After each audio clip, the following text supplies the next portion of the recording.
everybody. Welcome to Table Talk, a place for meeting new friends and honest conversations. We're so thankful that you are joining us today, and it is my pure joy to get to hang out with my friend, Joe Henderson. Thank you for coming today and hanging out. Thank you for inviting me. It's an honor to be here. Oh, I'm so glad you're here. I love any time I get to see Joe. He always has a smile and a hug and a sweet word, and you have such a calming presence about you that you're great to run into. And I know so many people are going, yes, that's my friend Joe. That's who he is. But there's also lots of people watching that go, I don't know Joe. Yeah. Or maybe I've seen him in the hallways at the church, but I don't know who he is. So just introduce yourself. Tell us a little bit about yourself, just your family, maybe where you grew up. Okay. A little, maybe we'll get to how you ended up at Sagemont, that story, but just start out sharing just who you are with us. Sure. My name is Joe Henderson. I grew up here in Houston. I'm a Milby graduate, as are a number of so our many other, people. Yes.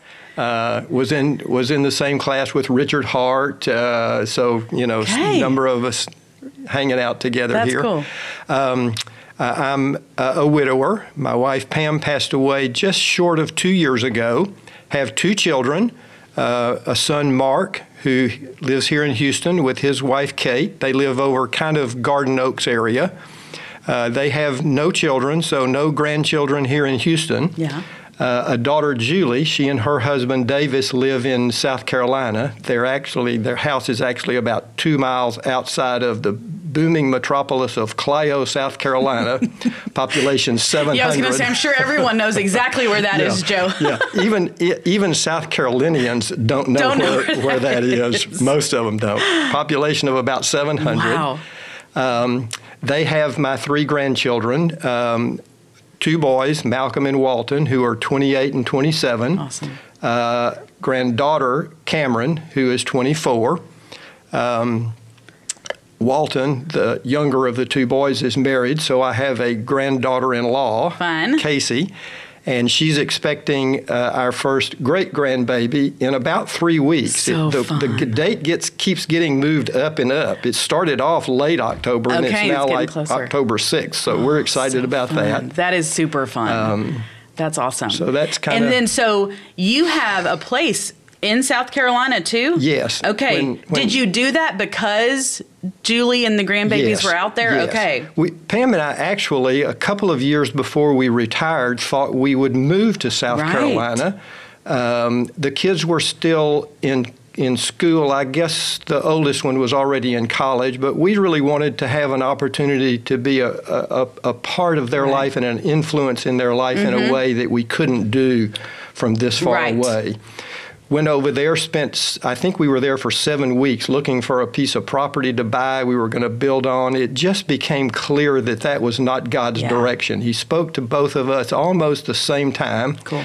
And we said, we're retired. We don't have to be in one place permanently. True. So we found a small house, bought that, and have that house over there. So I try and go about 4 times a year, stay 3 to 4 weeks each time. Yeah. And so we've been able and I've been able to really establish a much deeper relationship with the grandkids, just being part of their life day in and day out while we're there. Yeah. Such a wonderful example of purposefulness, being super purposeful with those. And now a great grandbaby. Yes. So fun. That's exciting.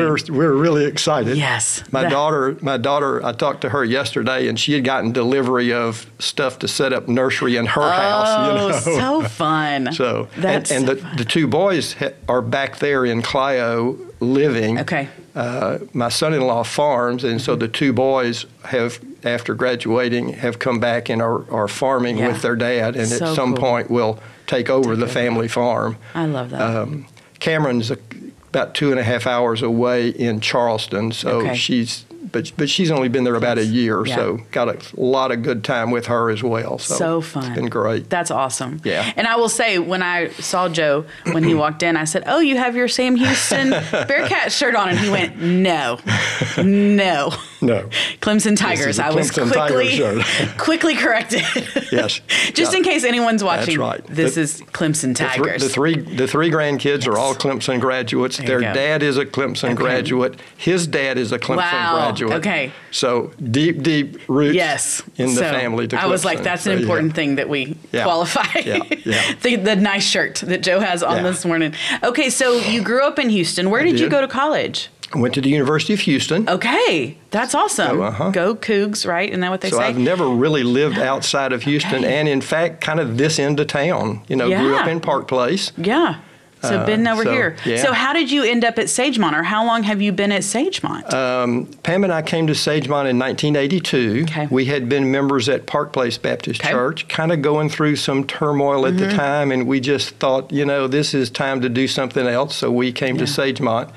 And I think we joined in January, might have been February of 1982, early in the year. That's awesome. Yeah. So a long time. Yes, long time. Gotten to see so many of the things at Sagemont, which is really fun. We missed the 40 days. Okay. But we were still meeting in what we at the time called the gymatorium for church service. Okay. The HRA was built. It was a shell. Okay. So we got to be a part of that service that finished it out. So lots of exciting things at Sagemont. Yeah, so many things blessings. to get to be a part of that. I love that.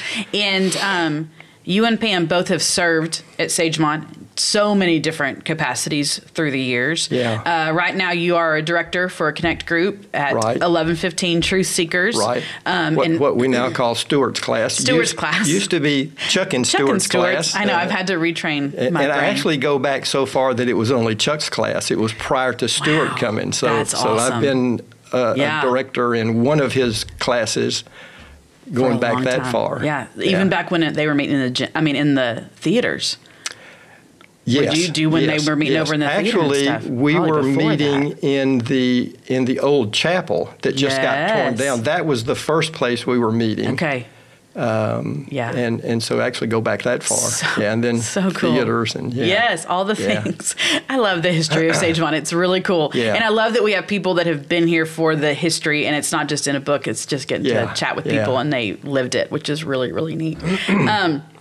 When I first met Pam, Pam just was this presence. I mean, she was the sweetest and kindest. And I remember when I was getting to know her, I was surprised and so impressed at her career. Because I think by the time I met her, she was retired. She was working with Lori Cole in Priority Ministry. Yes. And I thought that's what Pam does. But then to hear of her career before that. Yeah. Talk a little bit about what Pam did. She had a 30-year career at IBM. Actually started out, she did not have a college degree. She went to business school. Was originally a word processor, way back before word processors, almost before the very original word processing machines, where you had no screen, so you couldn't read what you were doing. Right. And I mean, she just had the natural ability. She could type about 120 words a minute. Oh my gosh! And carry on a conversation with you. Oh my gosh! It was amazing, just amazing. Yeah. She moved from there, and after we married, she moved out here to NASA, IBM at NASA, and was a secretary for a short period of time. And then they were creating a secretarial organization. Rather than the secretary reporting to the person she supported, they were creating a secretarial organization. So she was promoted to manage a group of secretaries and then promoted again to manage the whole group. Right. And then about halfway through her career, she frankly never liked being a manager. Okay. She was really good at it. Yeah. But she just didn't like it. And so she moved into personnel and spent the rest of her career in personnel. Yeah. So she was just one of those people that was so smart. Yeah. And so willing to share. And so wise. Yes. Yeah. Yeah. And those are two very different things. Yes, absolutely. And she absolutely. had both of them. Yes, I got she to did. really work with Pam back in the, I can't even remember what year it was, but it was the year Lori Cole wrote the Bible study, Are You a Disciple? Uh-huh. And we did it here at Sagemont. I think that was the last one she wrote. Yes, yes. Yeah. And it was very interesting because she was writing it as we were doing it. Yes. And so it's Tuesday morning Bible study, and the Monday before, Pam would call me, okay, I think she's about ready to send what y'all, and so Pam and I got to laugh at, okay, we love Lori. Yeah. Come on, Lori, Yeah. get it done. But it's such a good study, such a cool thing for us to get to do at Sagemont as women's ministry. In fact, Lori put all the names of the ladies who attended that Bible study in the front of that workbook, which is really, really sweet. It was a neat thing to get to be a part of. But I really worked closely with Pam, and that's really when I got to get to know her, is spending that time with her. Tell everybody just a little bit about the last few years of Pam's life. Well, after retiring from IBM, she actually worked for her dad for a couple of years. Okay. Her dad was a very harsh, distant father, and they didn't have a good relationship. Pam had a deep, deep love for him and respected him, and yet recognized all of his shortcomings. In fact, that was one of the things early on when we started dating, as she was talking about him, that I came to respect so much about her. Yeah. We said we were going to do this. It's okay. I know. Sorry. It's okay. No. Listen. And no, this is hard. She recognized his shortcomings and yet still loved him. Yep. And said, I've heard her say a number of times, God picked out her parents for her. So that's the wisdom we're talking about. That's the wisdom we're talking about. So her dad had his own business. She had never been to the business. After she left IBM, she decided she was over in the neighborhood once, and so she decided to go by. Wow. And he had just lost his kind of administrative person. Okay. And they talked a little bit about her going to work for him. And she decided that she was willing to do that to see if she couldn't deepen their relationship. Wow. And she did. Yes, she did. That's amazing. She said she had no recollection growing up that he ever told her he loved her, never held her on his lap, was just a harsh disciplinarian. Right. But they developed a relationship where they were telling one another they loved you. Wow. That's amazing. It really was. Yeah. It's so fun to watch. Yeah. So anyway, she worked for him for about 2 years. Okay. And then went to work for Lori, and worked for Lori for about 10 years. Yeah. Originally, they were all working from home for several years, and then they got an office and worked together. Yeah. She and Lori and Shanda Stiles and Emily. Worked together, and so I really saw significant spiritual growth in her during that time. Yeah. You get to hang out with that crew on a daily basis. Yeah. They're gonna challenge you and grow you and encourage you all at the same time. And she took one of her roles. It was her only role to begin with, but it continued on even after she became the executive director. Was to take Lori's notes and put them into format that they could go to the printer. Okay. Was a real specialized, heavy-duty program. So she was, and she had to just retype it. And so she typed everything that was in that book. Wow. Or those books. Yes. And I think she was able to really, as she was doing that, absorb it deep down into her heart. That's cool. And it really made a real difference in her spiritual walk. Absolutely. I love that the four of them got to do that together. Yeah. I know they have such a neat bond because of their time. Yes, they do. They got to do that. Writing together and traveling together and speaking and all of the things they got to do. That was a really neat season that they got to walk through. Yes. And so eventually that kind of stopped. Lori took a big step back Yes. in doing all that. Yes. Grandbabies. Yes. I hear it's a deal. And Pam actually retired before Lori Okay. took the huge step back. It Okay. was not long before. She had already written the last book. And Pam and I had Pam was 8 years younger than me. Okay. And so when I turned 70, she turned 62 and was able to draw Social Security. And so we decided that was a great time to Nice. retire. So we both retired. Yeah. And that would have been 2015, end of 2014. Okay. I think she worked for a couple of months into 2015, kind Okay. of the transition of her replacement. Yeah. What did y'all love to do when you retired? You know, we bought that house, Right. and so we didn't do a whole lot of traveling, but except for going over there. Sure. And so we really enjoyed that. We enjoyed Yeah. spending time with friends. You know, we had both worked, and you just didn't have a lot Right. of time to spend with friends. There's a group that still eats together on Tuesday nights. It has grown. Do y'all still go to Central Texas Barbecue? We don't go to Central Okay. Texas every Tuesday. Okay. At that time, when we first joined the group Yeah. in 2015, on every Tuesday we went to Central Texas Yes. Barbecue, and then on Friday nights we went other places Somewhere and else. kind of rotated those. When COVID hit, Yeah. we weren't able to go at all.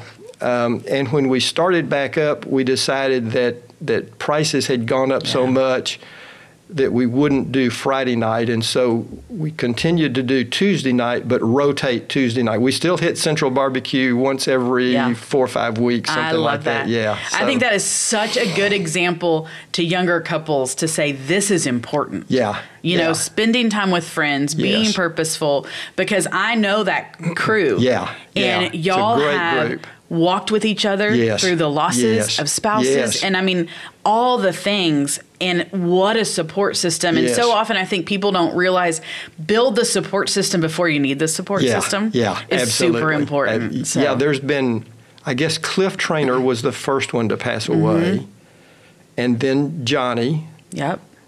and then Bubba, Yep. and then Pam, and the McGowans, Loretta and Lamar McGowan, joined the group actually after Pam passed away. Okay. He passed away just a few months ago. Okay. So that's 5 Yeah.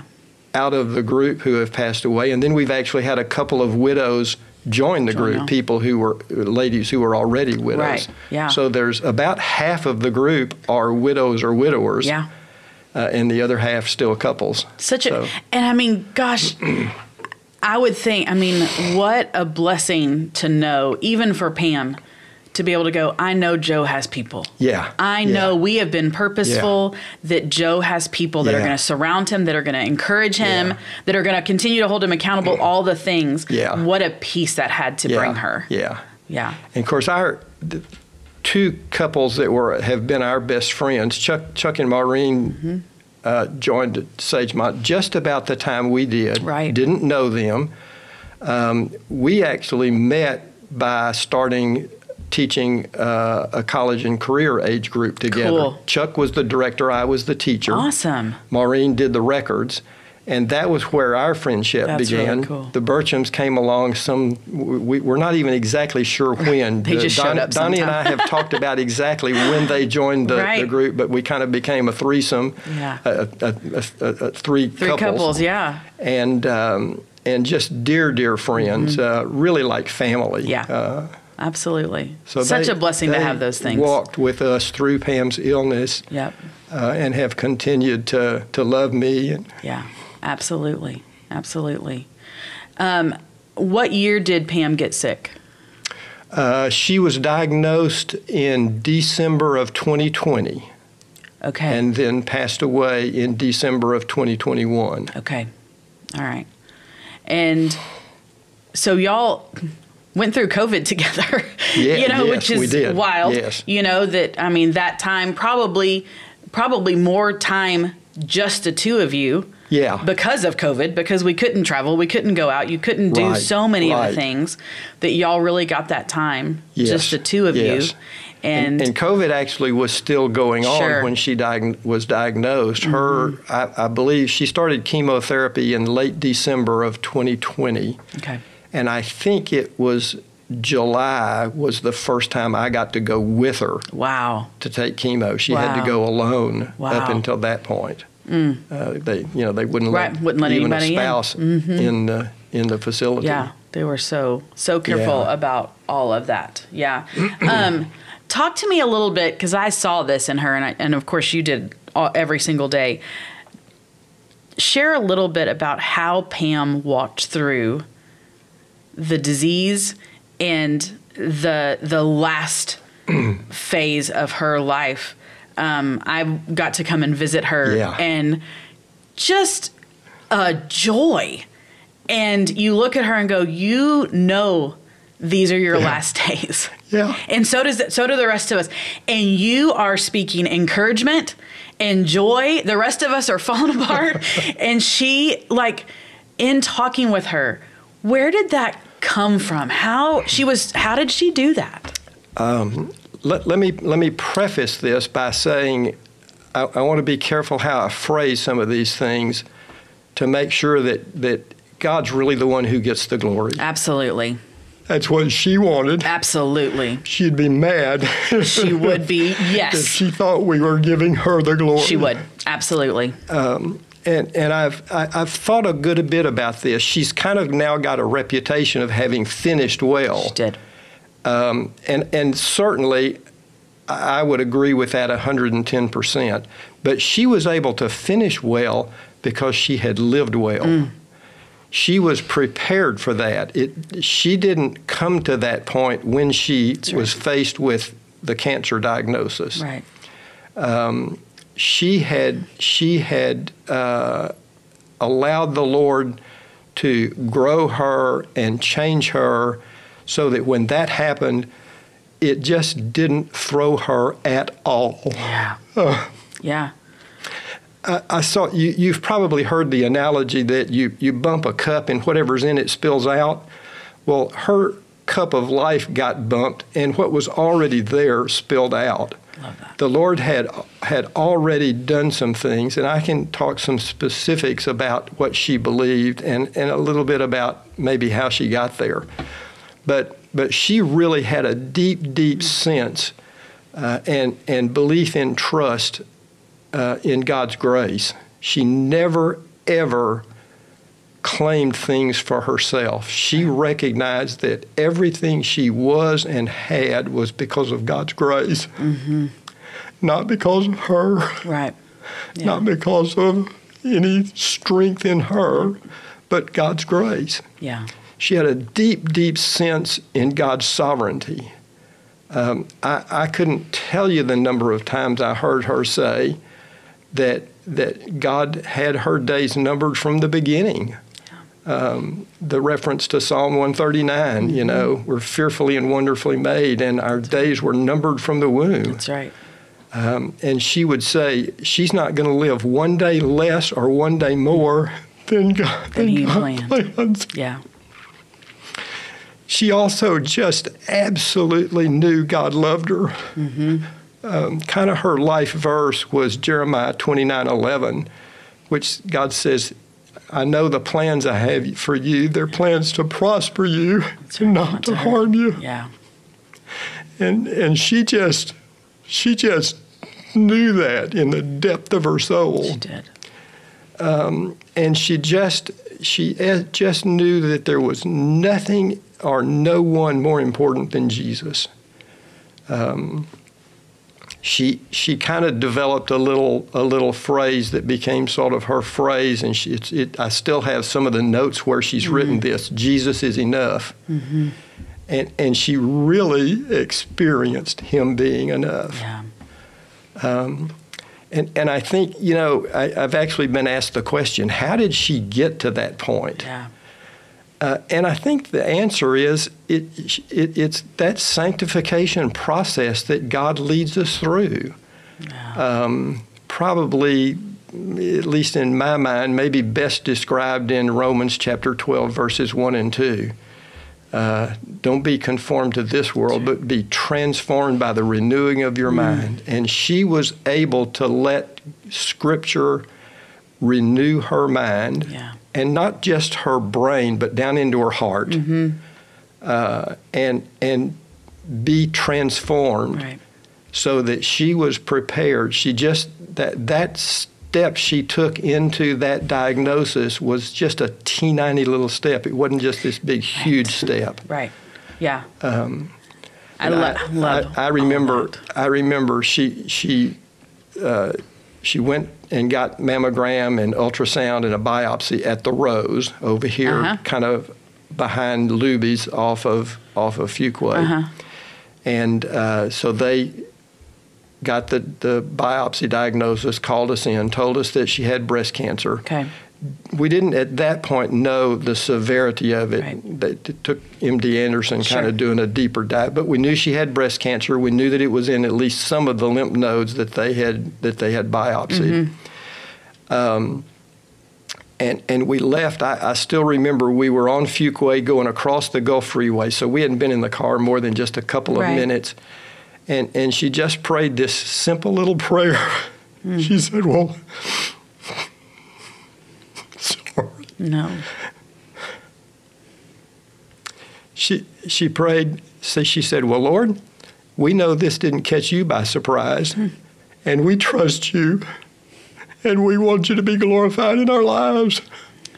And that just set the foundation for everything she experienced through that next year. It was just incredible. It was incredible. It was.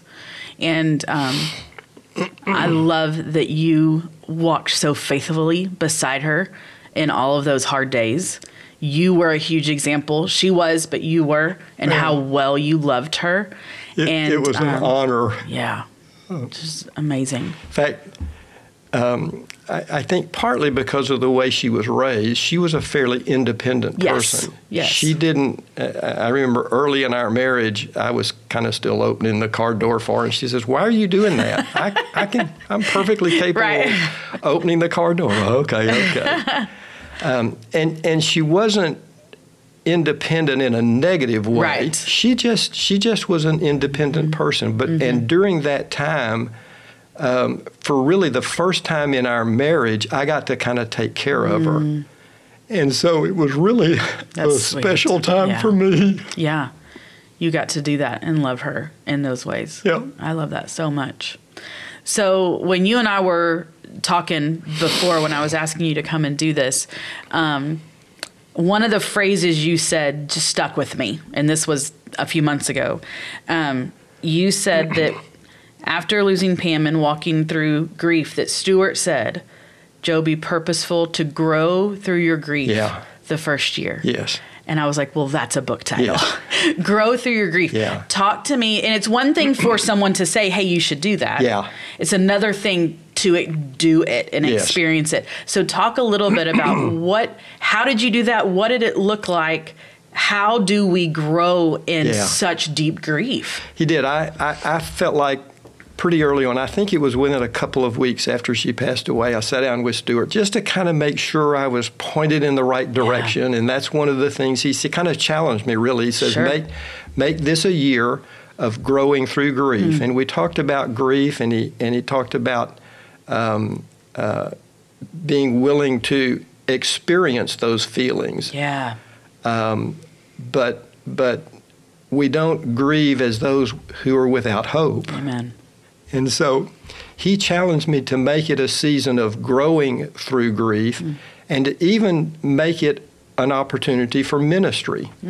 And so I committed to the Lord to do that and really just sort of ask him, you guide me through this process. Right. I didn't really quite know what that meant or what it was going to look like. But I was able to do that and really am continuing to do that now, even almost 2 years later. Right. And I think there's several things that kind of stick out in my mind. I was able to really do a much better job of getting in touch with my own emotions through that. I had not experienced much negative things through my life. I've had an easy life, frankly. Yeah. About the only difficult thing that I really experienced was divorce from the first marriage, and that was difficult. Sure. Particularly because of the impact on the two children. Absolutely. That was what really hurt with that. But that was about the only thing. You know, I mean, I've lost my parents, but they were both old. You know, they lived a full life, and you'd certainly grieve that. So I was actually able to do a much better job of getting in touch with my emotions. And unfortunately, we can't just kind of stuff some of our emotions. We tend to stuff them all. True. And so I think that's really helped me to grow emotionally. I was able, when I was really hurting, really missing Pam, to turn to the Lord, to look to the Lord, to bring comfort. Yeah. And so my relationship with the Lord has become much, much more tender. And again, that's just kind of a process that I've gone through and am continuing to go through. Right. Stuart also kind of challenged me to use this as an opportunity for a ministry, and so I've been able to do that. I've been able to share some of what I experienced with Pam, and since that loss, with others who have lost spouses, with others who have been diagnosed with cancer. And so that's sort of what that growth has looked like and resulted in. That's amazing. So I love that. Such a great example of using the things we walk through. Because when God says he turns ashes to beauty, so often the way he uses our ashes is through ministering and telling people about those ashes, telling people about the really hard things we go through as an encouragement, as, hey, this is hard, and it's okay that it's hard, that you also walk through it, and God is still good. Even, for you, earlier we're saying, that Pam trusted the Lord completely and knew when her time was. Was that harder for you to really be like, okay, Lord, I trust you, but really? Like, I trust you, but does this have to, like, I'm assuming, I'm like, I would be having those conversations with the Lord. Interesting you say that. Stuart and I were talking just a few weeks ago, and he made the point that whole thing was probably more difficult for me than it was for her. And I think that's true. She certainly prayed that God would heal her, but it was never in a desperate kind of way. It was always in the context of what's best, and I'm willing to submit to whatever your plan is. I was a little bit more on the, Lord, I really do want you to heal her. As we progressed, and it just looked like that wasn't going to happen, at least let it go into remission. MD Anderson had told us that sometimes that particular cancer went into remission, maybe 3 years, 5 years. They said they've even seen a couple of people last as long as 7 years. And so I was praying that would happen, but in the context of God's will. And we knew, they told us right up front that it was not curable. We knew right up front. It was a somewhat unique type breast cancer. It was not your kind of standard breast cancer. I think something in the neighborhood of 10 to 15% of all breast cancers are called triple negative, very aggressive, very fast growing, and hers had already spread to lymph glands throughout the body. And so the indication was they never really told us how long they expected her to live, but the treatment goal was that she would still be alive in 12 months. So we kind of knew going in what we were looking at. So almost 2 years that she's been gone from this place. And you still love the Lord. I do. You're still walking with the Lord. You're still about his work. And you said this earlier, and I love this. You're able to do that now, not because of all of a sudden this happened and you decided to do that. It's because you've walked with him. and this is what you do. I think that's true. Yeah. It was not a huge step for me either. Right. It just has been that growth process, being in His Word, being here at Sagemont, great preaching, great teaching for all these years. Yep. And being able to, again, not believe it just with the head, but with the heart. With your heart. Absolutely. And growing through that. Yeah. It's been real special. I love that. You are such an encouragement. And I will say, if you're watching, you've walked through this, you're in the middle of it. I know Joe would love to sit down and share with you. I'd be happy to do that. Absolutely. I absolutely know that he would. And also know that here at Sagemont, we have licensed professional counselors that you can meet with that will give you tools and on how to walk through hard seasons. We also have a support group that Grief Share, and a wonderful program if you're walking through grief with people that are walking through grief as well, and it really helps you go through some of those steps. And so know that we have resources here at Sagemont. We'd love for you to come and plug in and get those and help us walk with you through the season of grief. But we also have amazing people like Joe that are like, I'll just sit down and talk to you. And I went through the Grief Share process. Pam passed away in early December the 8th, and I think that started about mid-January. I probably was still sort of numb through most of the first part of it, but it still was very helpful. Yeah. It's a great program. It really is a great program. I thought I ought to go through it again, just, haven't sat down and done it. Yeah. But, it's an amazing program. Sagemont offers it in the fall and in the spring.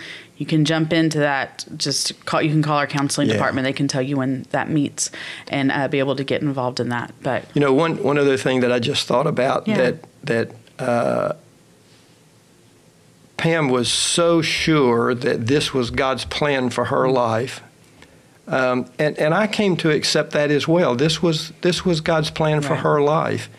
And after she passed away, it dawned on me, if this was God's plan for her, it's also His plan for me. Love that, Joe. Yeah. And just as she trusted Him, so can I. Amen. I love that.